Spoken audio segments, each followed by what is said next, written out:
Hope you guys are doing well. Welcome back. So in the last class, we have discussed about the visual effects and some other options as well. So now we are going to move to the behavior. These are known as the behavior. We can call them like the animations. They work like the animation. If you want to apply these behaviors on the text, you can also apply this on the text. Or if you want to apply this on the videos or the frames or the pictures, you can also apply these, and you can also apply these on the board. So what we have to do, for example, if you want to apply this on the video, you can also do that. Let's apply this one. And now However, we're not showing it. Initially, though, it was live streamed by. so as you can see, the video is inserted in this way. Now if you want to use this one, for example, I'm going to reduce the size of these all. So let's click on this and now go to the audio section. I'm going to reduce the size and reduce the again volume and again.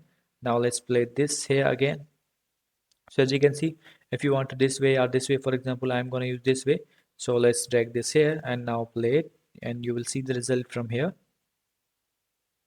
So as you can see, the video is working like in this way. If you want to delete this one, I'm going to delete this transition, as you can see the clearly. Now let's play it again.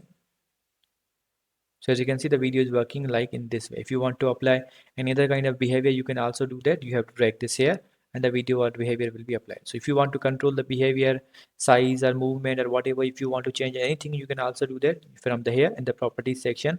Or if you want to apply this on the text, you can also do that. If you want to apply in the picture, you can also do that. It's up to you.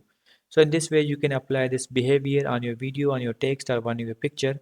So I hope you guys understand this video, that how you can use the behavior in Camtasia. So see you guys in the next video.